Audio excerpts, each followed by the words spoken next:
ಈಗ ಭಗವಂತನನ್ನು ಅರ್ಥ ಮಾಡಿಕೊಳ್ಳುವುದಕ್ಕೆ ವೇದಗಳು ಸೂಚಿಸಿದ ಮಾರ್ಗವನ್ನು ನಾನು ಒಪ್ಪುವುದಿಲ್ಲ ಅನ್ನೋದು ಒಪ್ಪುವುದಿಲ್ಲ, ಅವೈದಿಕವಾದ ಧರ್ಮ. ಹಾಗಾದರೆ ನಿಮ್ಮ ಮಾರ್ಗ ಸರಿ ಇಲ್ಲ, ಇಲ್ಲ ನೀವು ಸುಳ್ಳು ಹೇಳ್ತಾ ಇದ್ದೀರಿ.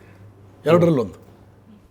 ಒಪ್ಪುವುದಿಲ್ಲ ಅನ್ನೋದು ನೀವು ಸುಳ್ಳು ಒಪ್ತಾ ಇದ್ದೀರಿ, ನೀವು ಸುಳ್ಳು ಹೇಳ್ತಾ ಇದ್ದೀರಿ ಒಪ್ಪುವುದಿಲ್ಲ ಅಂತ, ಏನೋ ಒಂದು ವಾದಕ್ಕೆ ಹೇಳ್ತಾ ಇದ್ದೀರಿ.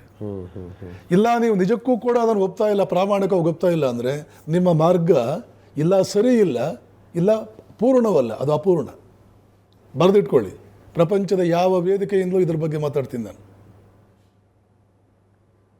4 ಯೋಗ ಮಾರ್ಗಗಳನ್ನು ಬಿಟ್ಟು, ದ್ವೈತ ವಿಶಿಷ್ಟ ಅದ್ವೈತವನ್ನು ಬಿಟ್ಟು ನಾನು ಬೇರೆ ಮಾರ್ಗದಲ್ಲಿದೆ ಅಂದರೆ ನೀವು ಸುಳ್ಳು ಹೇಳ್ತಾ ಇದ್ದೀರಿ.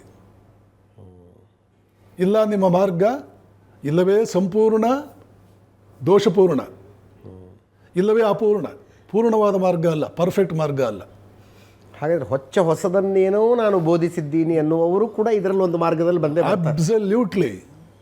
ಅವೈದಿಕ ಅಂದರೆ ಏನು? ಏನಿದೆ ಅವೈದಿಕ? ಯಾರೋ ಪಂಡಿತರು ಹೇಳಿರ್ತಾರೆ, ಒಂದು ಸಭೆಯಲ್ಲಿ ಚಪ್ಪಾಳೆ ಬೇಕಿರುತ್ತೆ, ಆ ಸಭೆಯಲ್ಲಿ ಹೆಂಡತಿ ಇರ್ತಾಳೆ, ಅವಳ ಕೈಯಲ್ಲಿ ನಿಮ್ಮನ್ನು ಬಿಟ್ಟರೆ ಯಾರ್ರೀ ಅಂತ ಅವಳ ಬಾಯಿನಲ್ಲಿ ಕಾಂಪ್ಲಿಮೆಂಟ್ ಬೇಕಿರುತ್ತೆ, ಹೇಳಿರ್ತಾನೆ ಪಂಡಿತ. ಆ ಪಂಡಿತನಿಗೆ ಒಂದು 100 ಜನ ಅನುಯಾಯಿಗಳು.